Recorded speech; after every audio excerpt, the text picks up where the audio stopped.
cuando hablamos de un mecanismo propio, porque en realidad dijimos cuando cualquier beta bloqueante bloquea el receptor beta 1 juxtaglomerular, tiene una acción sobre la liberación o secreción de renina y en ese caso hay un efecto vasodilatador. Pero cuando hablamos de efecto alfa 1 bloqueante como el labetalol y como el carvedilol o mayor producción de óxido nítrico como el nebivolor, hay un efecto vasodilatador propio. Y hablamos de determinantes de eficacia, que eran un poco, se contraponían un poco a los grupos poblacionales que mejor respondían a los diuréticos. El tercer grupo, cuando hablamos de esto, hablamos de antagonistas cálcicos o bloqueantes cálcicos.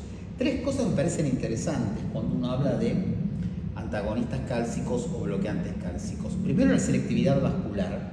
Entonces, químicamente uno sabe que hay dos grandes grupos de antagonistas cálcicos, los que son dihidropiridínicos, que tienen selectividad vascular, y los que son no dihidropiridínicos, que no tienen selectividad vascular. A veces uno se equivoca y piensa que cuando uno dice no tiene selectividad vascular, piensa que la vasodilatación del verapamilo o del diltiazem es menor que la de la amlodipina o cualquier otro dihidropiridínico. En realidad, todos son igual de vasodilatadores. La diferencia, ustedes lo saben, con los no dihidropiridínicos tiene que ver con la acción inotrópica negativa y la acción cronotrópica negativa. En cuanto a la frecuencia cardíaca, los bloqueantes cálcicos dihidropiridínicos tienden, los últimos, a generar menor incremento de la respuesta simpática frente a los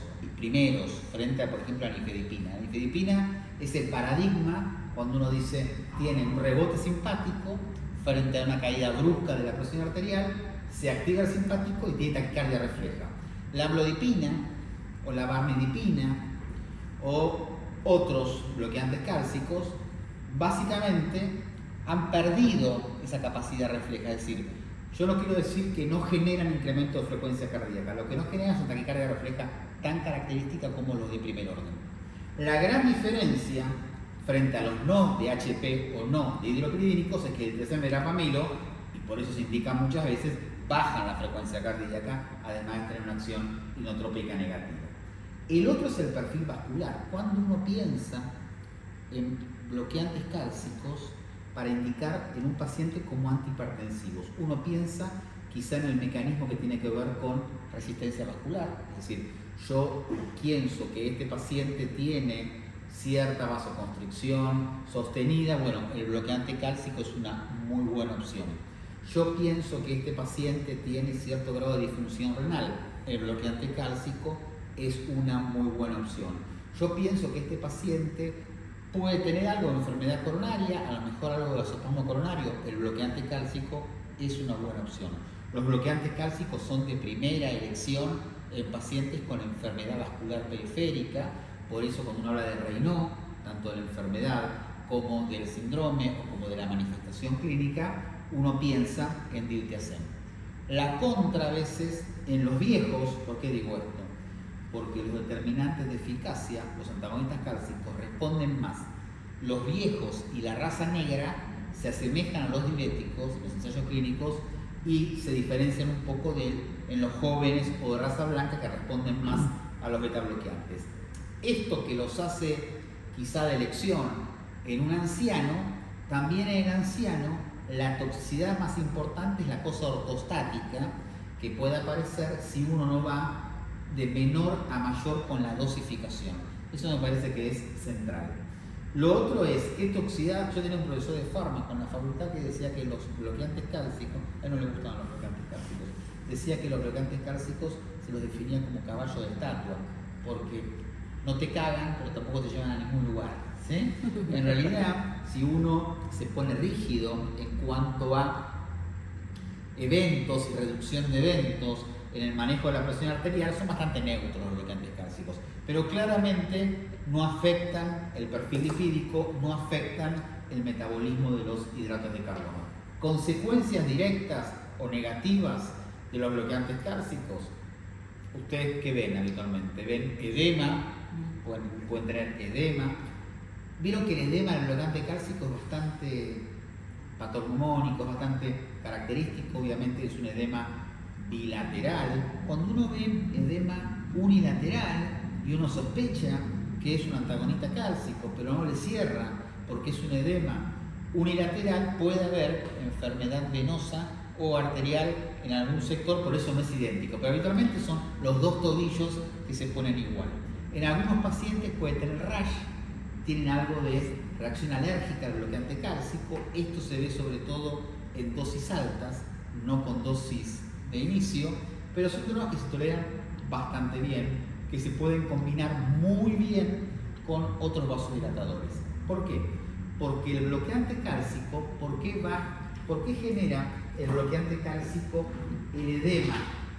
Básicamente porque el bloqueante cálcico, si uno tiene acá la arteriola, el capilar y la vénula, los bloqueantes cálcicos, todos los DHP y los no DHP, todos son absolutamente específicos de generar arteriodilatación. No afectan la vénula, por lo tanto aumentan la presión intracapilar y puede haber edema. La solución, ¿cuál es la solución que nosotros hacemos con los bloqueantes cálcicos? ¿Tiene edema? Bajamos la dosis de bloqueante cálcico. La noticia importante es el edema de los bloqueantes cálcicos no es dosis dependiente, está o no está. Uno puede mejorar algo o no el edema, pero en realidad el edema es importante. En un paciente uno debiera sacar la medicación, salvo que uno utilice un venodilatador. Es decir, si yo venodilato, esta presión intracapilar cae y el edema puede desaparecer. Por eso es muy frecuente sinergismos, asociaciones entre IECA y bloqueante cálcico. ¿Por qué digo esto? Porque mejora sobre todo el edema en miembros inferiores. Por eso hay mucha asociación amlodipina con enalapril. Lo mismo pasa con un bloqueante cálcico y un antagonista receptor angiotensina. ¿Por qué? Porque los IECA, que vamos a ver ahora, los antagonistas son dilatadores mixtos, arteriolares y venulares. En cambio, los bloqueantes cálcicos son básicamente arteriodilatadores. Buena opción en pacientes con angina microvascular, buena opción en pacientes que no toleran los beta bloqueantes.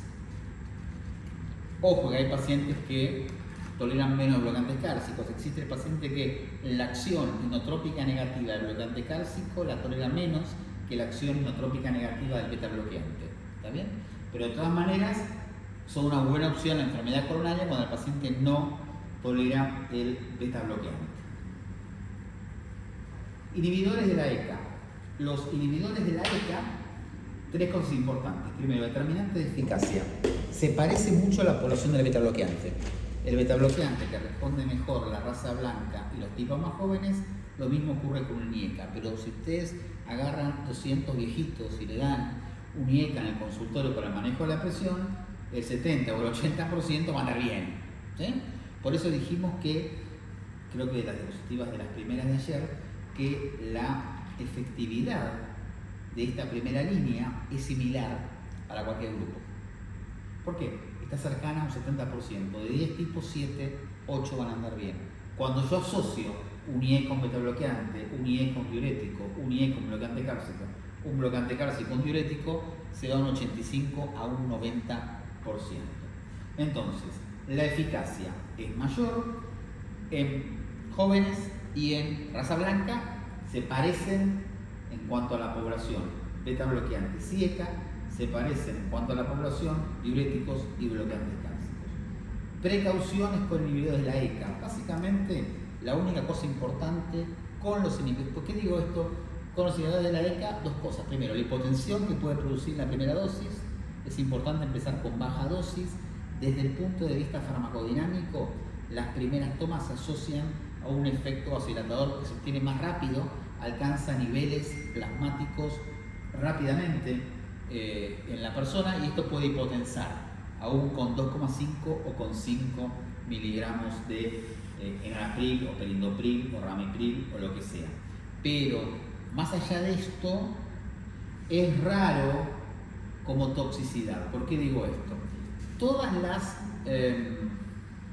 los efectos secundarios o los efectos no deseados de tipo inmunológico, como la alergia, como la tos y todo, se han vinculado más a un tipo especial de veneno de la ECA, que es el captopril.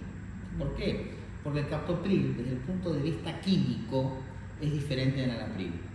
Y la toxicidad que define a cualquier IECA es una toxicidad que se elaboró en ensayos clínicos más con captopril que con enalapril.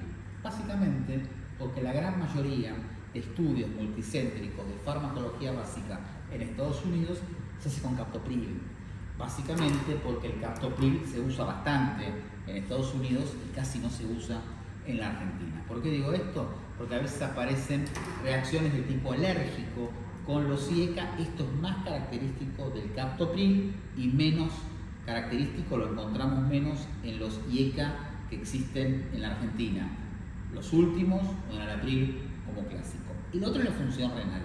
No digo que es un mito la función renal, pero cuando uno hace mucho tiempo estudiaba pregrado, en realidad decían, ojo que si el tipo tiene un clínico de creatinina afectado o una función renal afectada, no inhibidores de la ECA. Y eso se va corriendo un poquitito, ¿está bien? Una vez se estira un poco, clásicamente generan nefroprotección, entonces uno utiliza IECA con creatininas un poco por encima de lo normal todavía.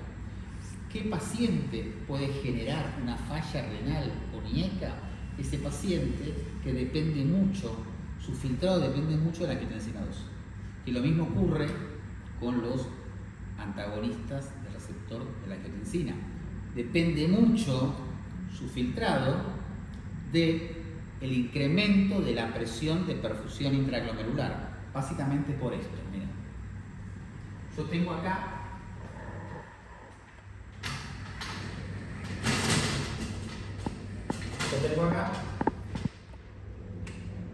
la arteriola aferente glomerular, el glomérulo, la arteriola eferente. Esto es arteriola aferente, arteriola eferente. Obviamente, la mayor producción de angiotensina 2 lo que va a generar es vasoconstricción acá, vasoconstricción acá. La vasoconstricción de la angiotensina 2 es más importante a nivel de la eferente que de la aferente, por lo tanto, acá hay más vasoconstricción, acá hay menos vasoconstricción.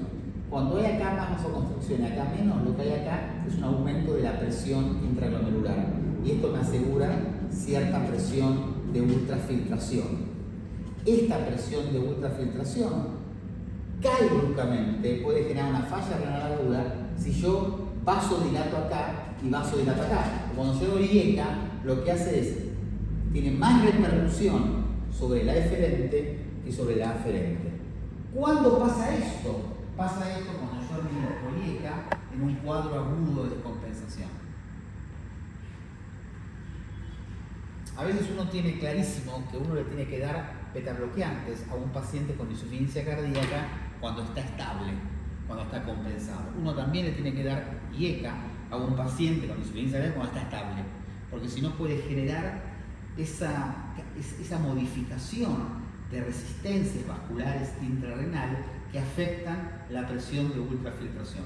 Acuérdense, cuando yo administro un IECA, lo que hago básicamente es vasodilatar la eferente, pero vasodilato mucho más la eferente y me cae la presión de perfusión glomerular o la presión intraglomerular y puede generar una falla renal aguda. Si yo le doy enalapril, lisinopril, ramipril, perindopril, captopril, el que quieran, en un paciente con un cuadro cardíaco agudo, una insuficiencia cardíaca aguda, voy a hacer una falla renal. Lo mismo ocurre con los antagonistas en angiotensina 2, igual.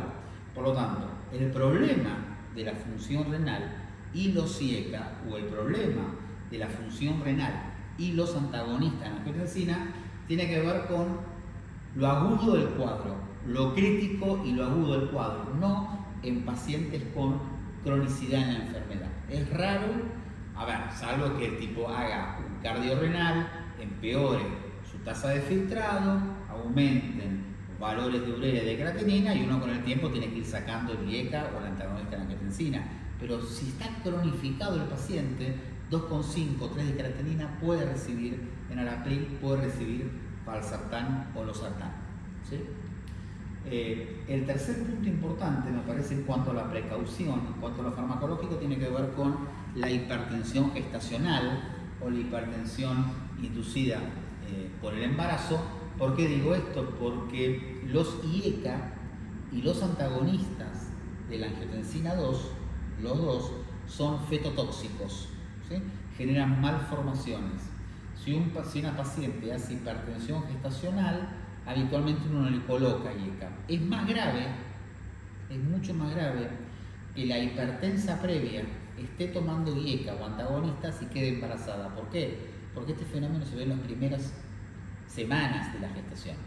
Uno cuando piensa en preeclampsia o eclampsia, ya no hay mucho tiempo de formación tisular, ya el bebé está formado medianamente. Por lo tanto, igual de todas maneras, uno no indica en el april, lo otro que en el april con los antagonistas que pasan mucho la barrera hematoplacentaria y mucho la leche materna, es muy liposoluble y eso es un problema hemodinámico en el bebé. Pero si uno habla de toxicidad fetal, la toxicidad fetal se linkea con mucho cuidado al principio de la gestación, no mucho cuidado en las últimas semanas. Si uno ve más hipertensión en las últimas semanas que mujeres hipertensas que quedan embarazadas. De todas maneras, vamos a ver qué drogas se utilizan en la hipertensión gestacional.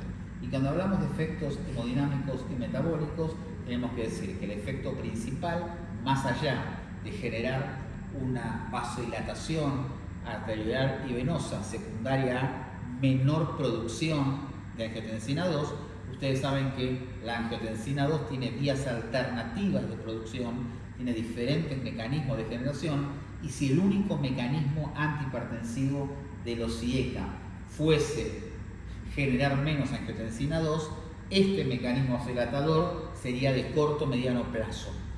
Lo que sostiene el efecto vasodilatador de los IECA tiene que ver con neurohormonas, donde una de las principales son las bradykininas, pero no son las únicas.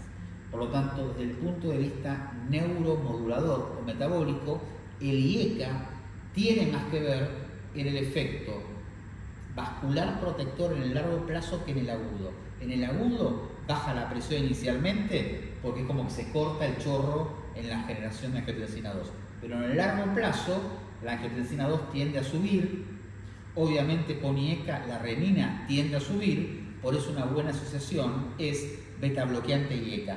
¿Por qué? Porque el beta bloqueante es la principal droga que interviene, modula o regula el sistema renina-angiotensina. Parecido a los IECA tenemos los ARA2. ¿Qué son las tres cosas más importantes para tener en cuenta con los ARA2? Primero, el mecanismo de acción antihipertensivo. Es interesante esto, miren. Yo tengo receptores.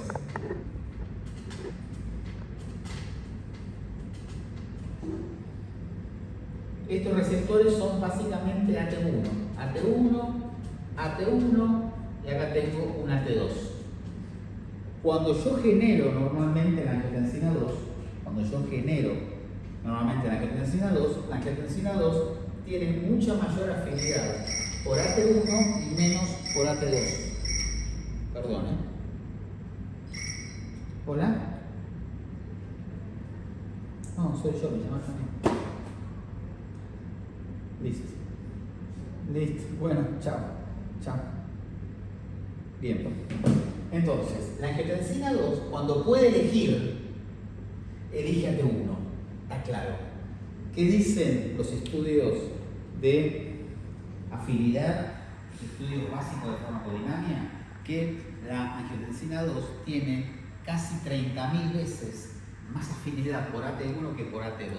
Por lo tanto, como yo tengo angiotensina 2 normalmente circulante, y en los hipertensos puede estar elevada las concentraciones plasmáticas de la angiotensina 2, va a dejar libre los espacios de receptores AT2 y va a vincularse, va a generar un acoplamiento, va a generar un complejo angiotensina 2 AT1. ¿Qué pasa cuando yo doy un antagonista? Hay una cosa muy importante. Cuando yo doy un antagonista, el antagonista hace con la angiotensina 2 elijan antagonistas. A ver, irbesartán, valsartán, cande, el que quieran. Cualquiera de estas drogas compite con la angiotensina 2. ¿Qué significa compite? Que lo que van a hacer es un antagonismo competitivo. ¿Qué quiere decir? Que van los dos en busca del mismo receptor. ¿Por qué? Porque cualquiera de estas drogas es antagonista AT1, pero no se mete con el AT2. El AT2 siempre queda libre. El AT2 tampoco es bloqueado por esas drogas. Entonces, lo que hay es un antagonismo competitivo. Se pelean por unirse al receptor AT1. ¿En qué consiste básicamente un antagonismo competitivo? Consiste en aumentar la droga del antagonista, en este caso yo le voy aumentando el losartán o lo que fuese, para ganar la pelea o la pulseada a la angiotensina 2 y poder cubrir los receptores. Entonces yo genero bloqueo del AT1, bloqueo del AT1. No sé, con 160 miligramos de losartán yo puedo bloquear bien y tengo un efecto terapéutico adecuado. Vieron que con el losartán, si uno indica 50 de losartán, el losartán habitualmente pierde la pelea, ¿no? Digo, 50 de losartán hoy en día no baja de más usar lo que sea un hipertenso súper leve. Pero bueno, claramente 160 de valsartán, 100 de losartán, a lo mejor 300 de irbesartán, 16 de candesartán, dosis importantes, yo gano la pelea y bloqueo receptor AT1. Cuando bloqueo receptor AT1, tengo consecuencias directas. ¿Cuál es la consecuencia directa acá de esto? Claramente, obviamente que hay un montón de segundos mensajeros, pero la consecuencia directa es esto: vasodilatación. Tengo la ausencia de la vasoconstricción importante que me genera la unión de la angiotensina con el AT1. Eso desaparece. Pero acá no termina la historia, porque yo sigo teniendo angiotensina 2, angiotensina 2, y no se puede unir al AT1, porque el AT1 está ocupado. Entonces, la angiotensina 2 se une al receptor AT2. ¿Por qué? Porque las drogas no tienen una afinidad importante por el receptor AT2, pero la angiotensina 2 sí algo tiene de afinidad por AT2. Cuando tiene AT1, prefiere AT1. ¿Está bien? El AT1 es la China Suárez. El AT2 es la vecina. Cuando la China Suárez no da bola, le toca la puerta a la vecina. ¿Está bien? ¿Está claro? Bien. Entonces, encuentra a la China Suárez ocupada. En este caso, si la China Suárez ocupada, la droga sería Icardi. ¿Está bien? Para seguir con la idea. Entonces, esto está ocupado. Bien. Se une al AT2. ¿Y qué pasa? ¿Cuál es el efecto benéfico adicional? Que se forma un complejo que se llama angiotensina 2-AT2, y esto genera un montón de fenómenos que son antiinflamatorios y antiproliferativos. ¿Esto en qué se traduce? Se traduce en caída de neurohormonas proinflamatorias circulantes, se traduce en disminución de proliferación vascular, cuando sabemos que la proliferación del músculo liso vascular a nivel periférico es una cosa que perpetúa el incremento de resistencias. Entonces, a diferencia un poco del IECA, porque el IECA lo que hace inicialmente que es va a generar menos angiotensina 2.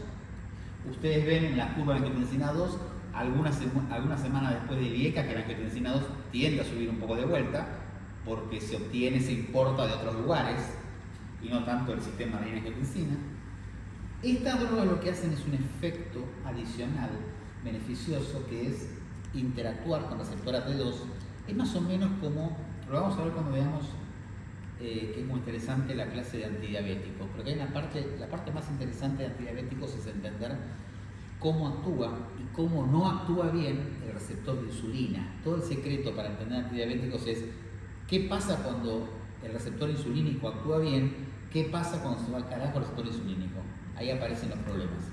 Por eso lo que dijimos ayer en alguna diapositiva, que la insulinoresistencia, adivinen qué, la insulinoresistencia se asocia a mayores niveles plasmáticos de angiotensina 2. la insulinoresistencia se asocia a vasoconstricción. Y más vasoconstricción genera mayor daño endotelial. Y eso se asocia a más endotelina y menos óxido nítrico. ¿Esto qué quiere decir? Quiere decir que si ustedes son diabetólogos en el consultorio y un paciente diabético tipo 2 hace las cosas más o menos, con el tiempo ustedes van a tener como diabetólogos un paciente diabético y un paciente hipertenso. Si ustedes son cardiólogos y en el consultorio ven pacientes hipertensos, si el tipo hace las cosas mal, con el tiempo van a ver al hipertenso diabético tipo 2. Porque los mecanismos de compensación y los mecanismos fisiopatológicos que están por debajo de la superficie de observación terrestre son los mismos. Entonces vamos a ver que hay un montón de neurohormonas alteradas cuando el receptor insulínico disfunciona. Y eso se traduce en hipertensión. Y cuando yo tengo mayores niveles de angiotensina 2, eso se traduce en mayor problema para que el receptor insulínico sea sensible a la insulina. Sí. ¿Por qué digo esto y por qué le pongo energía a esto? Porque los ARA2, no digo muy injustamente, pero debemos entenderlo de esta manera, surgen, y ustedes, bueno, algunos son re jóvenes, pero otros somos más contemporáneos. Los ARA2, ¿cómo surgen los ARA2? Como el ARA2 era el suplente, ¿no? El suplente, todo era, che, cuando tiene tos. Era eso, cuando tiene tos. O lo mismo con la nefroprotección, ¿no? IECA, bueno, intolerancia al IECA, ARA2. Nadie empezaba al principio, el losartán era como la segunda línea frente a la intolerancia o la falta de efectividad. Hoy en día, hasta lo que dijimos ahora, uno puede empezar con diurético, como dijimos ya, y así hace análogos principalmente, salvo furosemida en pacientes con insuficiencia cardíaca, con sobrepeso, o con falla renal, o con beta-bloqueante, o con bloqueante cálcico, o con IECA, o con ARA2. La toxicidad de los ARA2 siempre es parecida a los IECA, pero un poco menos. Los ensayos clínicos que hablan de farmacovigilancia y de toxicidad dicen que la tos por IECA está entre un 7 y un 10%, más o menos. Es un número enorme, ¿no? Es decir, cuando uno dice, la toxicidad es de tos es 10%, cuando uno tiene 500 millones de personas, es un montón de toxicidad por tos. Lo mismo pasa con la amiodarona, ¿vieron? Que dicen, la amiodarona, el 1% hipotiroidismo. El 1% de los que toman la amiodarona son millones. O eran. Digamos, cuando uno habla de esas cifras, en ese volumen, ¿no? En ese volumen, es lo mismo cuando uno dice, el otro día en la feria del libro, está interesante porque había muchos autores que decían, todos cobran el 10% cuando escriben, la mayoría de las editoriales ponen la inversión y el contrato que firman la mayoría de los autores es el 10% en la venta se queda al autor, el 10% de la venta queda al autor.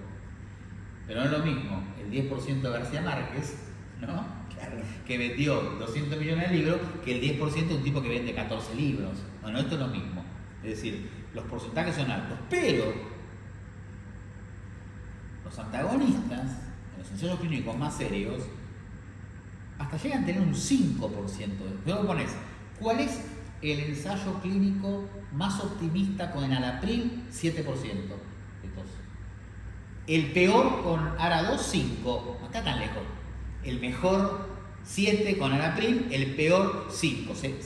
Se acorta mucho la distancia. ¿Por qué? Porque uno piensa que tiene tos con enalapril, lo cambio y existe la reacción cruzada.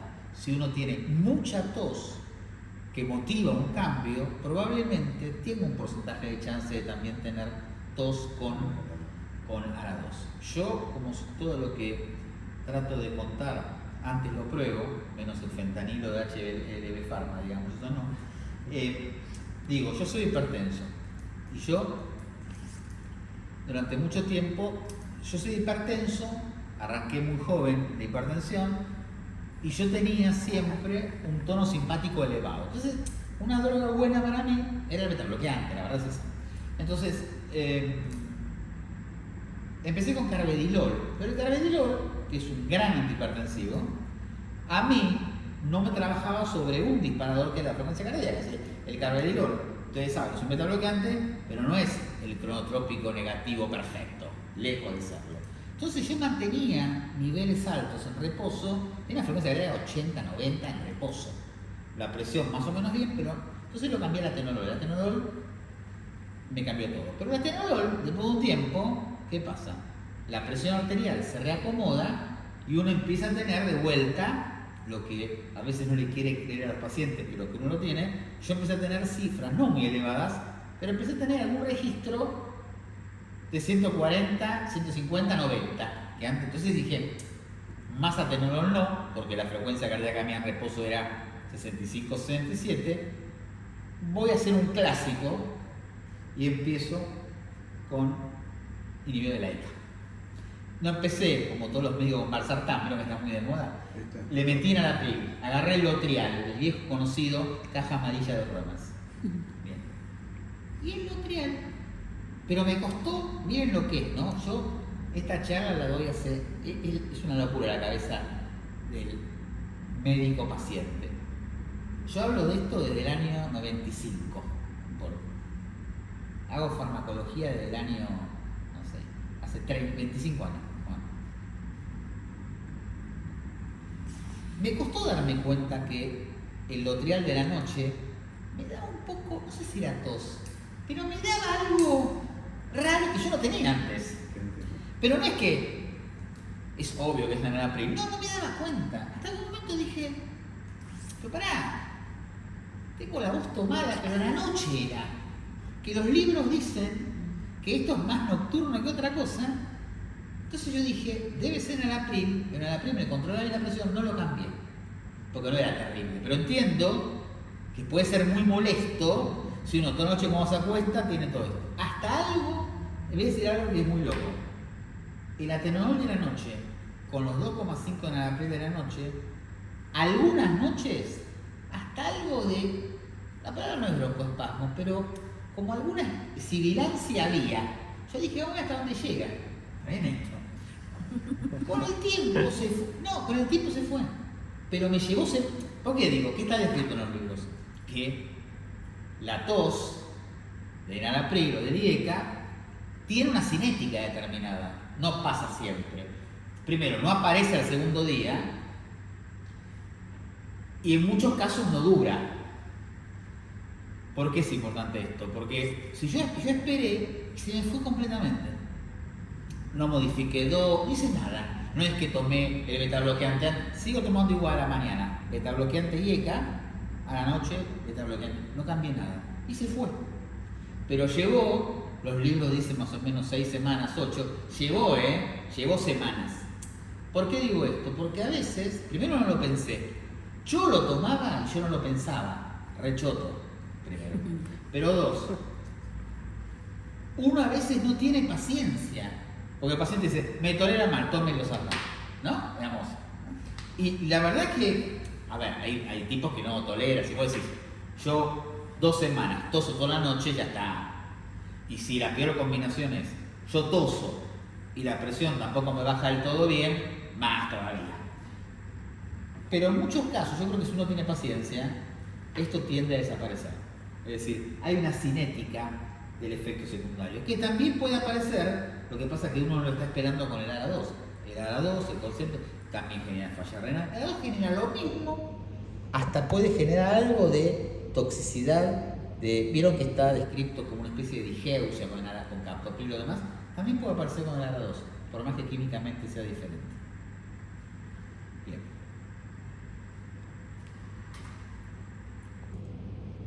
Lo que es una primera, segunda línea, aunque hoy en día podemos hablar de primera línea también, están los alfa bloqueantes puros. Cuando uno habla de alfa bloqueantes puros, habla de alfa 1 bloqueantes. Solo para cerrar un concepto, Pablo, cuando mencionabas lo de ARA2 y insulino resistencia. Sí. Si hoy tenés un paciente insulino resistente, un diabético, te inclinarías por el ARA2 más que por sí, más. O sea, más. Digo, se desprendía eso lo que ibas diciendo, pero como... Más. Sí. A ver, yo creo que la modernidad no le ganó a la vasodilatación al enalapril. Es decir, el enalapril es un muy buen. Digo porque ahora el Barça no es como que todo es un artán de entrada, pero en cuanto a mecanismos que tienen más que ver con lo metabólico, yo me inclino más por los angiotensinados que por los IECA. ¿Está bien? Lo que pasa es que uno intenta dejar alternativas, ¿no? O sea, si de entrada le meto, por lo menos en mi pensamiento, ¿no? Porque ustedes pueden pensar, che, este es un viejo, toma atenolol y enalapril. Bueno, tomo, a ver, no aclaré yo el beta bloqueante, ¿eh? Sí lo aclaré. No tomo Nevi, tomo atenolol. Sí, lo dijiste. Y te iba a preguntar, ¿y por qué hoy no pasa? Porque lo dijiste, empecé a ¿Sabes por qué? A un nevibolón. No sé por qué. No tenés insulino resistencia. No tengo. No me falta. No, pero yo tengo todas. ¿Sabes por qué no lo paso? ¿Sabes por qué no lo paso? Te hago la consulta después. Pero, ¿sabes por qué no lo paso yo? Sí. Desde la vergüenza lo digo, porque la frecuencia cardíaca la tengo muy controlada con atenolol. Entonces, abajo el nevibolol, yo indico más nevibolol que atenolol en la práctica, ¿eh? Pero es como que si no te van a empezar a probar, la dosis mía de atenolol es 25 y 25, que es medio baja para lo que una vez indica el atenolol. Lo que pasa es que yo tomaba 50 y 25 y por momentos la pausa, o sea, bajaba la frecuencia y tenía extrasístoles. Entonces dije, prefiero no tanto, porque tenía 50 y pico por minuto, pero me sentía medio mal. Básicamente por eso, porque uno dice, ¿por qué no uso bisoprolol? ¿Por qué no? Estoy como acostumbrado a eso ya. Y me compré nevibolol para hacer eso. Sí, claro, tal cual. No es agua, pero digo, si estás bien con eso, tal cual, pero desde todo punto de vista el atenolol genera más toxicidad. Es decir, a veces yo subo una escalera y las piernas, pensando en el betabloqueante, es un betabloqueante más tradicional. Digo, el nevibolol se tolera genial, ¿no? Sí. Es muy bueno vascularmente, pero bueno. Lo tomo hace ¿tomás nevibolol? 15 años. Bueno, es el trabajo práctico este día. Sí, lo tenía. Cuando hablemos de antiprostáticos ahora. Eso es un seguimiento a largo del tiempo. Cuando hablemos de antiprostáticos ahora, bien. Como los bloqueantes, Claro, pero la sensación cuando digo esto es que yo estoy dando una clase de estatinas y yo tomo simvastatina, ¿no? Casi, ¿no? No tomo, pero digo, hablar de atenolol es como hablar de simvastatina, hoy en día. Yo diría que ninguna unidad coronaria, casi el atenolol lo toma la gente bien. A ver, los tipos jóvenes, el bisoprolol creo que está primero en la Argentina, el bisoprolol, pero bueno, en Estados Unidos, por ejemplo, yo por ejemplo. Lo pasó a Carvedilol ya hace unos cuantos años. Sí, porque antes, como diciendo, tiene suficiencia cardíaca, tiene insuficiencia ventricular. 2000 y pico. Tal cual. Pero por ejemplo, yo trabajé mucho tiempo, 2-3 años en el Anchorena, de acá. De Recoleta. Cuando el Anchorena Recoleta estaba manejado por el ICBA. La cardiología del Anchorena era la cardiología del ICBA. Sí. O sea, a mí me pagaba el sueldo del ICBA. ¿Está bien? Digo, ¿no? Y cada uno y se manejaba mucho, ahí aprendí yo el metoprolol, que no es una droga que acá existe, obviamente, pero yo diría que debe ir en cuarto lugar. A ver, Biso, Nevi, Carvedilol, el metoprolol ahí lo aprendí a manejar. El metoprolol es muy buen conotrópico negativo, ¿eh? Digo, el Velosoc, que era la marca que se manejaba, digamos. Pero el metoprolol es el betabloqueante que se utiliza mucho en Estados Unidos. Acá no ha ganado mucho terreno. Sí. Acá el bisoprolol es difícil de bajarlo, claramente. Sí. El metoprolol lo que tiene es que también, ¿no? Te baja la frecuencia. Puedes tener 100 por minuto, el metoprolol, que puedes tomar 25 o 50, te baja la frecuencia. Es cronotrópico negativo fuerte. Pero el ensayo clínico en Estados Unidos tiene mucho propranolol, que acá se usa re poco, o puntualmente para algo, o el metoprolol, que se usa re poco también. Bueno, alfa-1 bloqueantes. Rápidamente, la mejor combinación cuando hablamos de alfa-1 bloqueantes tiene que ver con hipertensión e hiperplasia prostática benigna, ¿no? Esa sería la mejor combinación. El problema de los alfa bloqueantes tiene que ver sobre todo con el ortostatismo que puede producir. Y en segundo lugar, esa vasodilatación. ¿Por qué es tan importante con los alfa bloqueantes? Porque los alfa bloqueantes A ver, no es que... Es interesante esto desde lo farmacocinético. No es que el alfa-1 bloqueante, prazosin, telazosin, lo que fuese, genera más vasodilatación que otros vasodilatadores, sino que desde el punto de vista cinético alcanza más rápido concentraciones plasmáticas altas. El tema es en qué tiempo se posiciona a nivel plasmático. Como es rápido, esto genera, indefectiblemente, una descarga simpática. Entonces, ¿qué tiene el alfa-1 bloqueante? ¿Qué puede tener en un señor grande de edad, por encima de 80 años? Puede tener ortostatismo, con los cambios de posición, puede tener cuadros de mareos o presíncopes, o puede tener lo que definimos a lo mejor FA o taquicardia refleja en un tipo que a lo mejor tiene cierta cardiopatía. ¿Por qué? Porque la activación simpática es importante con los alfa-1 bloqueantes. Son una buena droga para asociarse a otra cosa. Yo me acuerdo que yo tenía un viejo, esto fue muy cómico, yo tenía un viejo en el consultorio que tenía como 3 drogas. No estaba muy hipertenso, pero no estaba normal con las 3 drogas. Hasta que un día se le ocurrió al urólogo, porque empezó a comprar.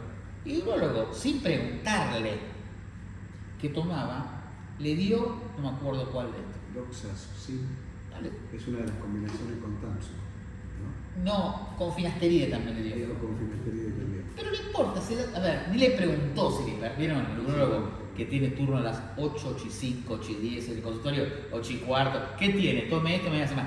Le dio esto. Y el tipo empezó a venir a mí normotenso. Es decir, el otro no pensó que podía hacer. A este le sirvió porque tenía, no me acuerdo, pero tenía bloqueante carga y le metió un alfa-1. Y le cubrió ese 150-90 al 5, que a veces tenía el viejo, se lo bajó. Pero ¿qué quiero decir con esto? Ese es un viejo resistente con hipertensión. Los viejos que son más lábiles son drogas con cuidado.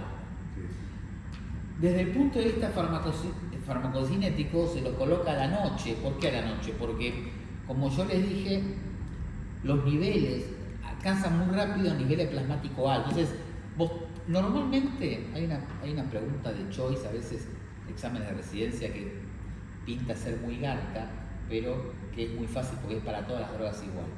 Más o menos, ¿en qué tiempo un determinado antihipertensivo, la pregunta elige una droga cualquiera, entonces le pregunta en un choice de residencia lo vi, ¿en qué tiempo, es decir, cualquier cosa, el ramipril alcanza niveles plasmáticos máximos como antihipertensivo? En realidad, todos los antihipertensivos, entre 4 y 6 horas, todos están en su máximo esplendor. Bueno, los alfa-1 bloqueantes es antes. Entonces, normalmente se le da a la noche para que su pico plasmático sea de madrugada. El punto es que los viejos prostáticos se levantan a la noche a hacer pis. El tipo está parado y ahí es cuando termina internándose porque hizo un síncope en el baño o al levantarse y después empieza la justificación, ¿no? Que la alfombra, que me trabé, que pisé mal, y en realidad lo que tuvo fue una caída del flujo cerebral por vasodilatación. Pero es de buena praxis no indicarlo a la mañana el alfa-1. Eso es de buena praxis. ¿Por qué? Porque a media mañana el tipo va a tener un pico plasmático importante. Y al mediodía, si tomó el carvedilol a las 8 de la mañana, a las 12 ya empieza a tener niveles altos. Entonces, desde la mañana hasta el mediodía, el tipo empieza a puede estar, a lo mejor está en la calle, haciendo la cola para comprar la verdura en el jumbo, y el tipo se empieza a sentir mal. Esto pasa habitualmente con los bloqueantes alfa-1.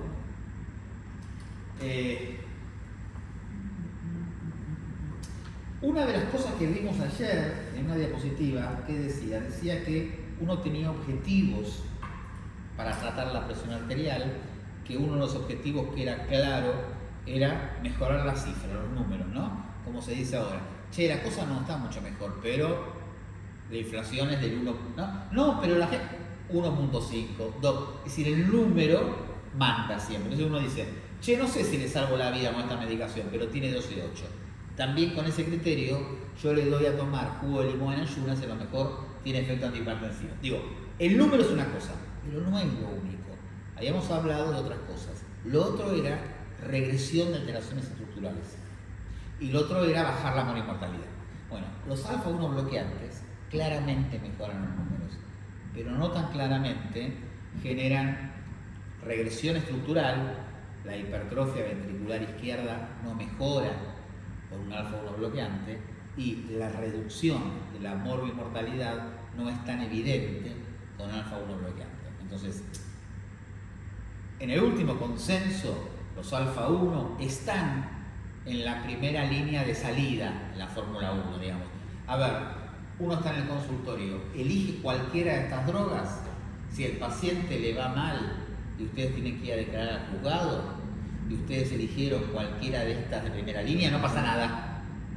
¿Está bien? No es que, bueno, señor juez, él indicó prazosin, pero hay que tener cuidado que dentro de la toxicidad o de la intolerancia son drogas más inseguras.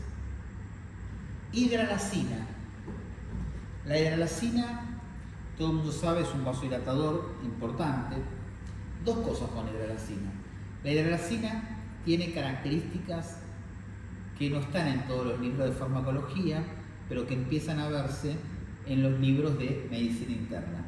Primero, el mecanismo de acción puntual es un efecto vasodilatador. Claramente trabaja sobre resistencias sistémicas, trabaja poco a nivel central, trabaja nada a nivel de gasto cardíaco. Pero como es un vasodilatador bastante selectivo arteriolar, tiene respuesta simpática. Entonces, todo lo vasodilatador que uno utilice con respuesta simpática secundaria, uno tiene que tener en cuenta que el betabloqueante es una muy buena combinación para hacer sinergismo de potenciación. 1. 2. Es una muy buena droga, esto está en los libros de medicina interna, está poco en los libros de cardiología y está nulo en los libros de farmacología. Es una muy buena droga para sacar al paciente de la medicación endovenosa. Vieron que uno tiene internado un tipo en terapia de unidad coronaria con nitroglicerina y lo que quiere hacer es sacar la nitro, ponerlo oral y en todo ese cambio el tipo se pone hipertenso de vuelta. Que en realidad uno lo que debe hacer es ponerlo oral sin sacar la nitro y después ir bajándola. Ok, una de las mejores drogas para hacer eso es la hidralazina. Así, no le saqué la nitroglicerina. Esto pasa todo el tiempo. Tiene 2 mililitros, no tiene nada. Sí, pero esos 2 mililitros, yo se lo corto. Vieron que es un comentario que se ve. Yo le corto y le subo la presión. Aunque es más magia que otra cosa, pero pasa eso. Entonces, la hidralazina como, yo diría, un mecanismo de transición. Bien. Lo otro muy importante de hidralazina, vamos a ver cuáles son las limitaciones, ¿no? Pero lo otro muy importante de hidralazina es que no tiene toxicidad renal. Entonces es muy segura en pacientes con daño órgano blanco por hipertensión, en pacientes con enfermedad, con insuficiencia cardíaca o síndromes cardiorrenales. Es decir, son drogas seguras. No hay que ajustar dosis por tasa de filtrado glomerular. 3. Contra. Realmente el mejor intervalo entre dosis de hidralazina, el mejor es cada 6 horas. Esa es la realidad. El límite es cada 8 horas. Cuando lo ponemos cada 12 no está bien. Entonces uno de los problemas, en esto es muy parecido a al Aldomet, al alfa-metildopa en las preeclampsias, ¿no? Que uno quiere. La verdad que el Aldomet sirve cuando le pone cada 6. Que es todo un tema, ¿no? 4 veces por día la pastilla es todo un tema. Bueno, y la hidralazina, lo ideal es 4 veces por día. Lo máximo tolerable es 3 veces por día, pero hidralazina mañana y noche no. Nuestro límite, mañana, 2 de la tarde, noche. ¿Sí? Que eso a veces es una molestia porque el tipo que toma hidralazina probablemente no sea el único que toma. Pero una contra importante que se ve mucho con la hidralazina es la cosa alérgica. Es decir, puede generar reacciones idiosincráticas, puede generar broncoespasmo, puede generar vasculitis. Tiene algunas toxicidades parecidas a la difenidantoína o fenitoína, ¿no? Que es un nombre más conocido que difenidantoína, que a nivel neurológico. Es decir, tiene cosas poco vinculadas, lo que se llaman reacciones idiosincráticas, poco vinculadas al mecanismo de acción. Pero es una droga que usamos poco, que en algún momento, yo me acuerdo hace mucho tiempo, el que podía lo compraba en Uruguay. Había alguna marca acá que no sé, en un momento se dejó de fabricar y demás, y el tipo iba afuera, lo traía afuera, ahora hay Aralacina. Digo, porque en un momento hacía la receta y el tipo volvía. Había un par de marcas, no se fabricaban más y no había más. Ahora apareció de vuelta. Sirve mucho combinada. Probablemente sola no. Y sirve mucho para detectar a un paciente, sobre todo el tipo que está a lo mejor en bajo gasto, con falla multiorgánica, hipertenso, puede estar, la aralacina es segura. Nitrocruciato. ¿Qué tenemos que saber de nitrocruciato? Cosas interesantes. Espera que quiero... Esto es interesante. El nitrocruciato uno discute todo el tiempo qué efecto hemodinámico tiene. Todo el mundo sabe, porque lo vio, no hay que estudiarlo, hay que verlo, que cuando vos colgás en determinadas condiciones de protección solar y demás, vos colgás nitrocruciato, el paciente le baja la presión. Y está claro, no es un mito, que hay un mecanismo que es un dilatador arteriolar muy potente. Dos o tres cosas importantes. Un poco cambia lo hemodinámico de la droga dependiendo un poco de la función ventricular que tiene ese paciente, por eso es una droga que puede servir tanto en pacientes con fracción de eyección preservada como en pacientes con disfunción sistólica.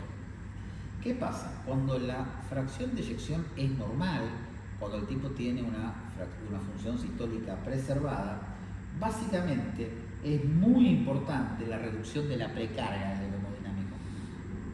Es decir, que el nitrocruciato, como todo nitrato, o el nitrocruciato y nitroglicerina son primos que nacieron en el mismo barrio, digamos. Como todo nitrato, el nitrocruciato tiene una doble función de venodilatación y de arteriodilatación. Con la nitroglicerina, esto es muy evidente, dosis dependiente. Yo con la nitroglicerina, que ahora vamos a ver, yo puedo manejar mucho el tema de prefiero precarga, prefiero postcarga, manejando un poco la dosis o la velocidad de infusión. ¿Qué pasa con el EPS? Tiene más que ver con la función ventricular. En ambos, un paciente que tiene un buen ventrículo puede tener un efecto más importante como venodilatador que como arteriodilatador. Pero ocurre lo contrario en pacientes con insuficiencia cardíaca severa por disfunción sistólica. Los tipos que tienen fracción de eyección menor del 30%, en realidad el nitrocruciato puede mejorar algo la fracción de eyección a punto de partida de bajar la poscarga. Por lo tanto, la poscarga se compromete más, se modifica más en pacientes con mal ventrículo que en pacientes con buen ventrículo. De todas maneras, si yo le pongo nitrocruciato como antihipertensivo a un paciente que tiene buen ventrículo, le va a bajar la presión también a expensas de un efecto arteriodilatador. ¿Qué pasa? ¿Cuál es el mecanismo que me explica que si yo corto, hay una cosa que es real, yo me equivoqué y apagué la bomba de infusión de nitrocruciato y me di vuelta y me fui a la máquina de café a comprar un café? Cuando vuelvo, el tipo que estaba recontraestable con NPS está hipertenso de vuelta y probablemente esté peor que antes que vino a colocarse. ¿Por qué? El mecanismo que dispara esto es una explosión de renina a nivel yuxtaglomerular, es decir, lo que explica muchas veces el efecto rebote al suspender bruscamente el nitrocruciato es una liberación masiva de renina. Por lo tanto, es de buena praxis, no lo hacemos porque no lo conocemos o porque nos olvidamos, asociar al NPS un beta bloqueante de entrada. Esto no contradice que si yo le doy beta bloqueante puedo cerrar bruscamente el NPS, no, pero digo, protege más. ¿Por qué? Porque ya la secreción de renina la tengo más bloqueada, porque básicamente el receptor que actúa para liberar renina es beta 1, yuxtaglomerular. Poco incremento de la frecuencia cardíaca, sí, el poco incremento de la frecuencia cardíaca con el NPS tiene más que ver con el efecto venodilatador. Todas las drogas que son venodilatadoras activan menos el simpático. Esto, lo dije. Pero ¿qué pasa? El incremento a nivel gramático de renina que habla del efecto rebote. Es decir, yo tengo una renina permanentemente alta, lo cerré, eso puede generar una emergencia hipertensiva al suspender bruscamente NPS. Y la otra cosa que ayuda es que va a generar un efecto diurético inicialmente que tiene que ver con cuál es el efecto básicamente vasodilatador renal. Entonces es más o menos como si fuese dopamina dosis diurética, ¿no? Yo le doy medicación y esto genera vasodilatación y actúa como un diurético, aumenta la tasa de filtrado. Terminamos con la farmacocinética del nitrogluciato. Administración, ustedes saben que es endovenoso, bomba de infusión, inicio de acción 30 segundos más o menos, no les da tiempo de ir a buscar el café a la máquina. El máximo efecto 2-4 minutos, ahí le pusieron el azúcar recién y ya están teniendo el máximo efecto, pero obviamente cuidado con dos cosas, con cerrar bruscamente y lo otro es con la biotransformación. La biotransformación en óxido nítrico y en cianuro. Básicamente hay dos tipos de toxicidades con el nitrogluciato que tienen que ver con el cianuro del tiocianato, es decir, y uno tiene más que ver con la velocidad de infusión y otro tiene más que ver con los tiempos. ¿Por qué digo esto? Porque tanto el nitrogluciato como la nitroglicerina,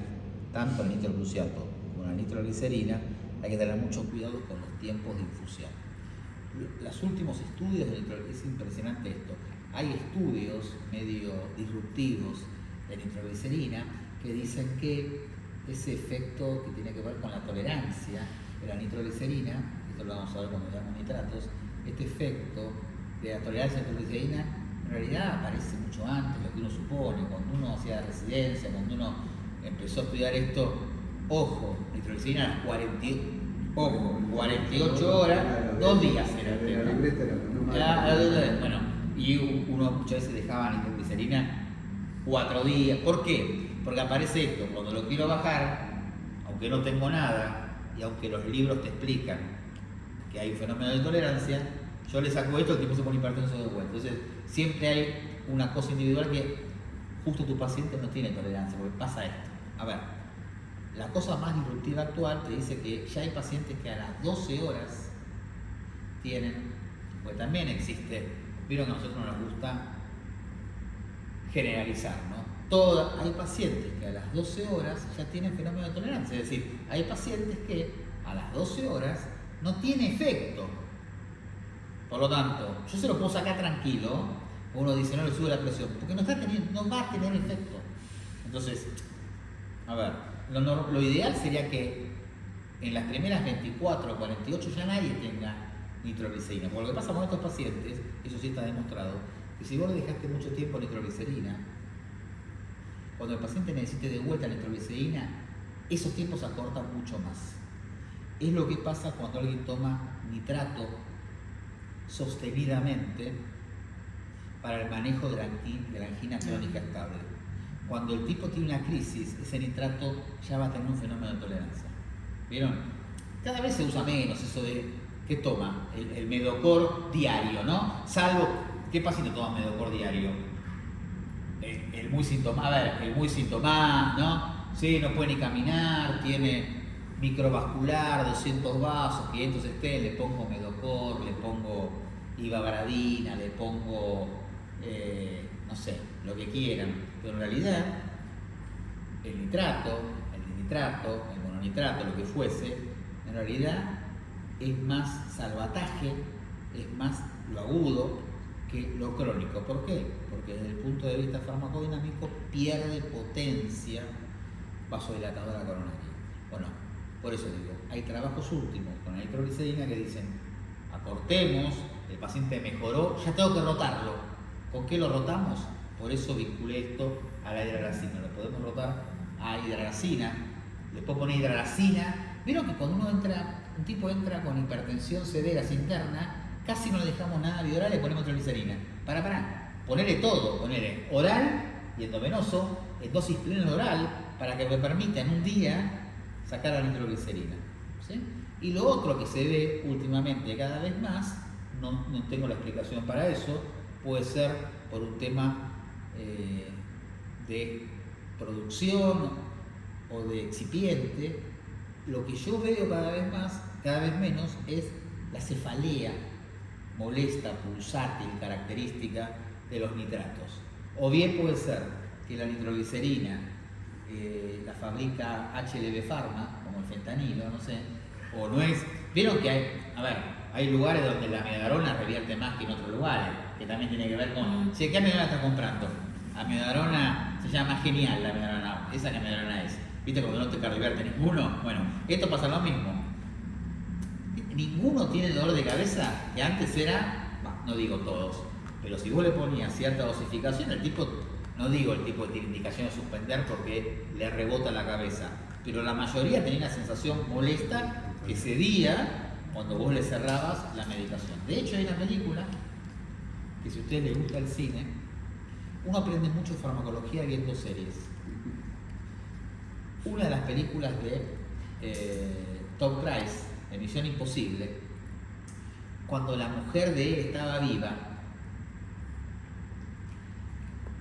cuando trabajaba ese rubio que se mató, Philip no sé cuánto, que era el malvado de la serie, los estoy ubicando, el tipo le pone en la cabeza a la mujer de él un dispositivo, y ese dispositivo, ¿qué hace?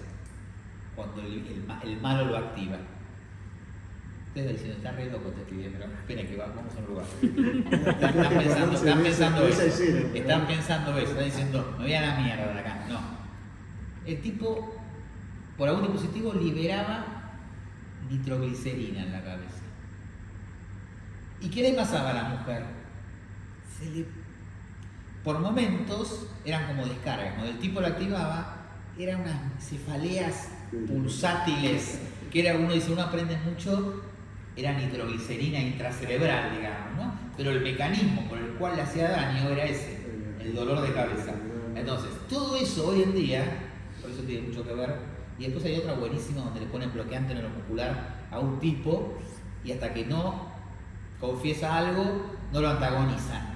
Pero el tipo no puede respirar y está todo consciente con el bloqueante neuromuscular. Bueno, por eso farmacodinámica se aprende también viendo películas.